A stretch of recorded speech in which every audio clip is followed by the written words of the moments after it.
Do you want to live out your fantasy dreams? You can kind of do that with the brand new exotic, the Buried Bloodline. I was lucky enough to get this thing to drop on my second clear of the brand new dungeon that just launched today. And after my runs, I then took it into PvP. I played around with it for a few hours, and I got a lot of thoughts on this thing. Now I gotta warn you guys, I'm like dead tired. It's like almost 1 in the morning. I've been doing nothing but Destiny for like 10 hours today, so I'm a little bit tired. But I wanted to get the commentary recorded while my thoughts were fresh. Get this up for you first thing in the morning on Saturday. So, anyways, the Buried Bloodline. It's friggin' weird. Like, I want to be honest with you guys up front. I spent several hours with this thing. I can't even call it a gun because I don't think it is a gun. It's more like a medieval, or it's basically it's a crossbow. I mean, there's really no way to. That is what it is. It's like a one-handed crossbow. I've been playing a lot of Baldur's Gate 3 recently, and the little one-handed crossbows that you have in BG3. That's this. This is what that is. So it says it's an exotic sidearm. It is not a sidearm. It is a crossbow. So sort of. The first step to understanding how to use this weapon is to decouple in your mind the word sidearm from it. It is not a sidearm. They had to just slap a label on it because there are no crossbows in Destiny 2. So they like, I don't know, just call it a sidearm. That's not really what it is. It takes special ammo, okay? It takes special ammo. It doesn't take kinetic or primary ammo at all. So that's one thing to keep in mind. It is a void. And it does, it kind of synergizes with a lot of Devour builds pretty well. So here's what it does, right? It's a little handheld crossbow. It takes special ammo, and anytime you do damage with it, it's going to leech life from the target. Okay, so you see this in PvE. I don't know if I kept that footage. Now I think about it, but just take my word for it. If you damage stuff in PvE, you're gonna get healed as you're doing damage. It's not a lot of health. It's just a little chunk of health here and there.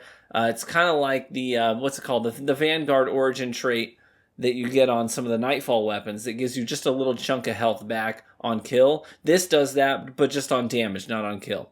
Now, when you get multiple kills with the gun, it's going to trigger the Devour buff, okay?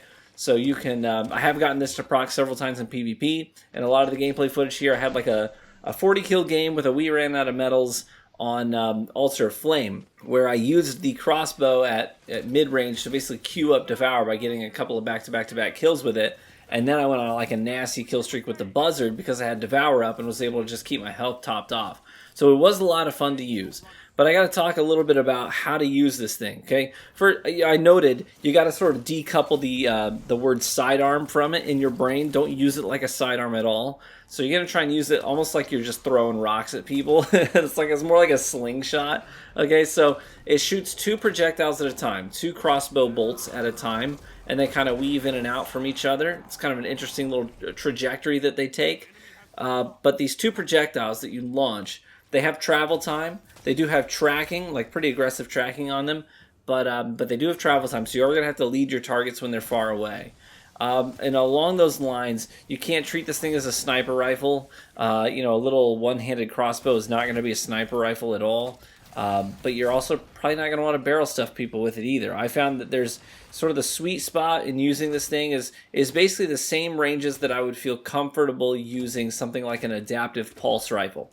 So if you want to dial in the range on this thing and where you should be using it and how you should be leveraging it, think of it like an adaptive frame pulse rifle in terms of the ranges that you're going to want to be engaging people with this thing.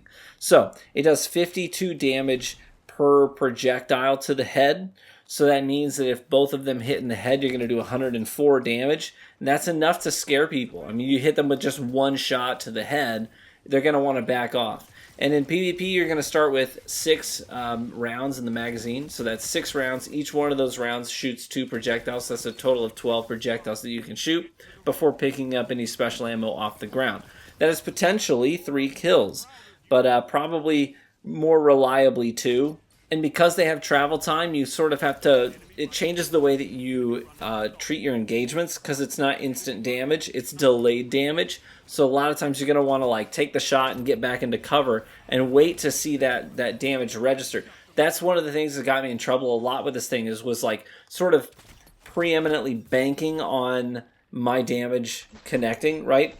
So like I was banking on my projectiles doing 104 damage, and so I'd stay engaged, but then I would see that they would miss, or maybe, you know, I would shoot wide, or they would dodge, or put up a barricade, and then I was sort of up the creek without a paddle, because it isn't instant damage, it's delayed damage. So you can't just like stand toe-to-toe with something that has a really fast TTK and expect to come out on top. Like a lot of times, like there were a couple of times where I would stand toe-to-toe with an aggressive pulse rifle.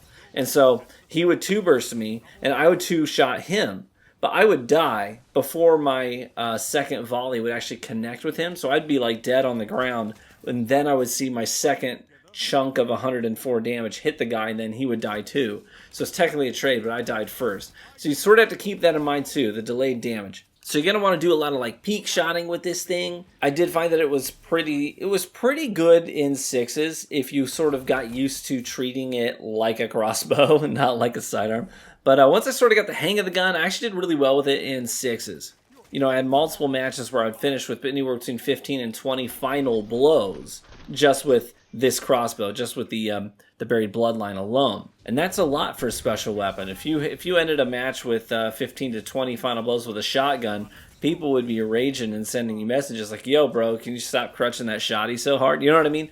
So it has a lot of potential. Now, I don't have the catalyst on it yet, but it doesn't look like it's too difficult to do. I've watched a couple of videos now on how to acquire the catalyst. Doesn't look too difficult, but I'm waiting for the rest of my dungeon team to get the exotics so that we can all do it together. It basically makes it so that anytime you damage somebody with the Buried Bloodline, with the crossbow, while you have Devour active, you're going to apply the weakening debuff. Now that sounds like it's going to be actually pretty decent for like majors, especially in PvE. So if you go on like Devour streaks and then you're using the crossbow to put a bunch of damage into some of the majors out there, you're going to be doing the weakening debuff, and this thing does decent damage in PvE too. Now I'm interested to see how that's going to affect things in PvP, but it probably won't come into play too much. I'm going to be as honest with you guys as I can be. I think that this crossbow is really cool, right? But it's also really friggin' weird. Like it's not a gun, and this is a shooter.